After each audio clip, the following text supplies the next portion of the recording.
Hello students, आप सभी का विश्वास की तरफ से यूट्यूब चैनल पर स्वागत है। आपके लिए जीव विज्ञान की स्पेशल क्लासेस यहाँ चल रही है यूट्यूब चैनल पर, और उसका अगला जो पार्ट हमने लिया है वो लघु बीजाणु धानी की आंतरिक संरचना है। इससे पहले का आप देख चुके हैं।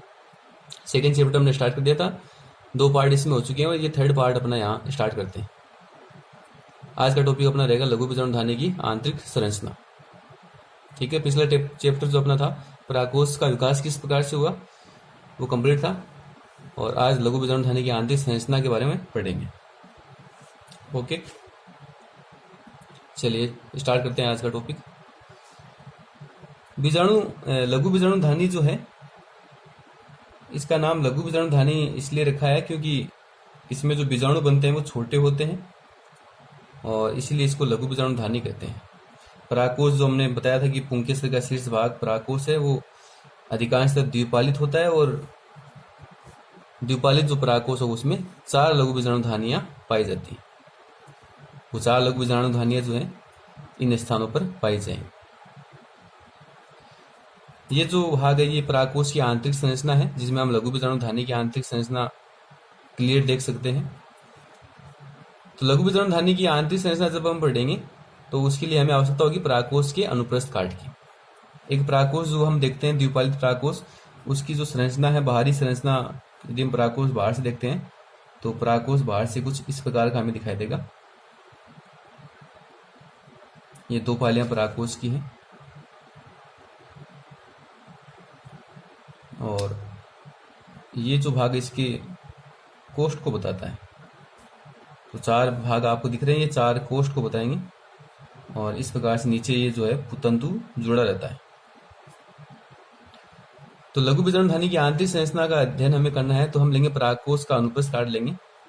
ये जो परागकोश है इसका अनुप्रस्थ काट लेंगे, दाएं से बाएं या बाएं से दाएं इसको काट देते हैं, और काटने के बाद ये ऊपर वाला भाग जब हटाते हैं तो परागकोश में अंदर की ओर ये स्ट्रक्चर हमें दिखाई देगी।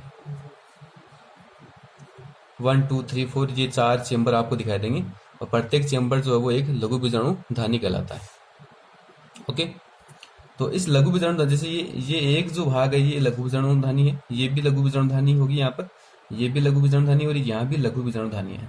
तो इस प्रकार यहाँ टोटल जो है 4 लघु बीजाणु धानियां एक द्विपालित परागकोश के अंदर जो है पाई जाएंगी।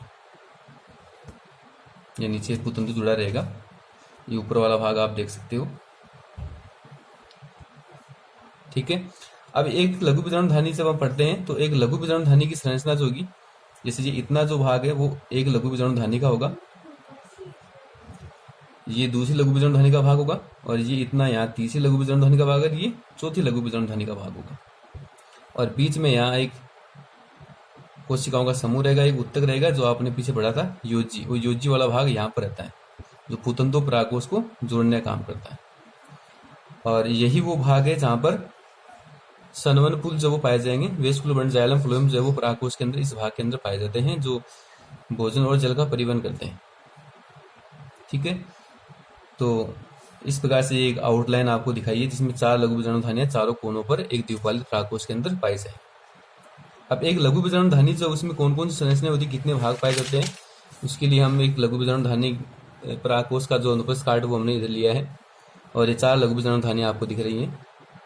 ये आप इसको कह सकते हो परागकोश का अनुप्रस्थ काट, या इंग्लिश में TS of anther, TS of anther. Okay, तो यहां पर आप देख रहे हैं कोशिकाओं की 2 परतें हैं, 2 स्तर हैं। बाहर जो स्तर है, लेयर है, वो बाह्य त्वचा है, एपिडर्मिस होगा बाहर, और इसके अंदर ये जो बड़ी कोशिकाओं वाला जो भाग है वो है अंतस्थीशियम, जो मैंने पीछे पढ़ा था। बाहर बाह्य त्वचा और अंदर अंतस्थीशियम वाला भाग है, और ये कुछ विशेष प्रकार की कोशिकाएं आपको अलग ही दिख रही हैं जो आकार में अन्य कोशिकाओं से बड़ी हैं, संख्या में 4 हैं। इनको नाम दिया गया है ओष्ठ कोशिका, या इंग्लिश में कह रहे हैं स्टोमियम सेल। ओके, चलिए यहाँ आगे देखो, ये जो भाग है, जैसे इतना जो भाग है हम करेंगे, ये एक इतना जो भाग है वो एक लघु बीजाणु धानी है। टोटल यहाँ 4 लघु बीजाणु धानी आपको दिखाई देंगी। तो एक लघु बीजाणु धानी जो उसमें 2 परतें आपको दिखाई दे रही हैं। या हम एक लघु बीजाणु धानी की बात करते हैं तो 2 भाग एक लघु बीजाणु धानी की संरचना के अंदर पाए जाते हैं। पहला जो भाग वो तो होगा परागकोश भित्ति। पहला जो भाग होगा इसका परागकोश भित्ति, एंथर वॉल कह सकते हैं इसको, एंथर वॉल। ये बाहर वाला भाग होगा, एक तरह से दीवार का काम करेगा, बाहरी आवरण होगा। और इसके अंदर वाला जो भाग होगा वो यहाँ होगा, इसे हम कहेंगे बीजाणुजन कोशिका। और ये कोशिकाएं समूह में होंगी तो इसको हम कह सकते हैं बीजाणुजन तक कह सकते हैं। ओके, चलिए यहाँ ये वापस ये बाहर वाला भाग बाह्य त्वचा, यहाँ अंतःस्थितिज वाला भाग है।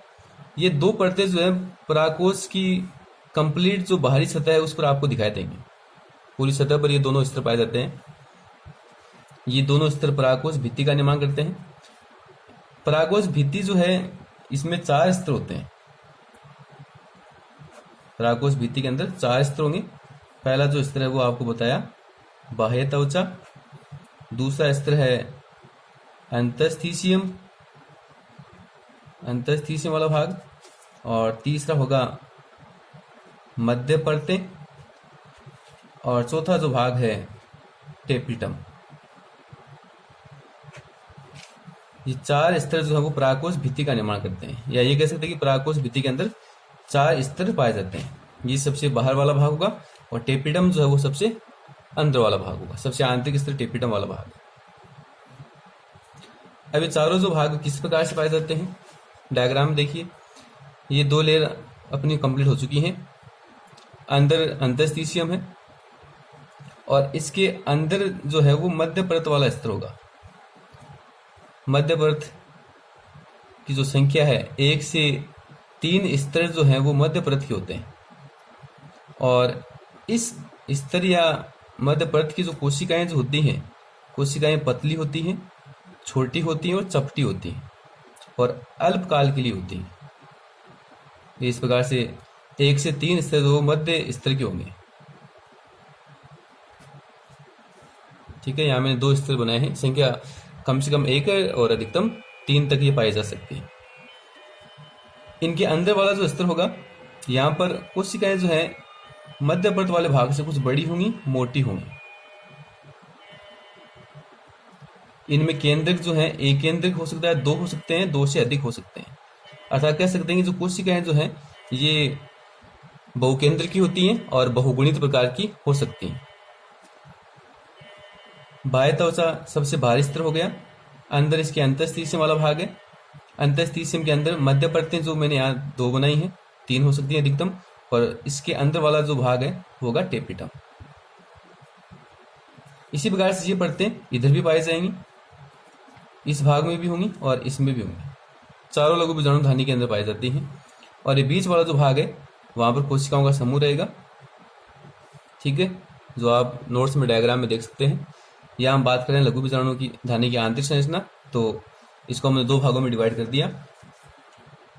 पहला भाग परागकोश भित्ति, जिसमें 4 परतें आपको दिखाई दे रही हैं। सबसे बाहरी बाह्य त्वचा, इसके अंदर अंतःस्थितियम, इसके अंदर की ओर होंगी मध्य परतें जो 1 से 3 होंगी, और सबसे आंतरिक परत होगी टेपिटम, या इसको पोषसूत्रक भी कहते हैं क्योंकि ये पोषण प्रदान करने का काम करता है। तो ये इतना जो भाग है वो तो हो गया परागकोश भित्ति का, यहाँ से यहाँ तक परागकोश भित्ति है। और इसके अंदर वाला जो भाग वो यहाँ पर होंगी बीजाणुजन कोशिकाएं होंगी। ये कोशिकाएं अंदर की ओर पाई जाएंगी। पिछली क्लास में आपको बताया था कि ये जो परागकोश भित्ति है इसका निर्माण होगा प्राथमिक भित्ति कोशिका के द्वारा, और ये अंदर वाला जो भाग है ये है यहाँ पर बीजाणुजन कोशिकाएं हैं, और इस भाग का निर्माण होगा प्राथमिक बीजाणुजन कोशिका के द्वारा। ओके, तो ये लघु बीजाणु धानी अपने यहाँ कंप्लीट हुई।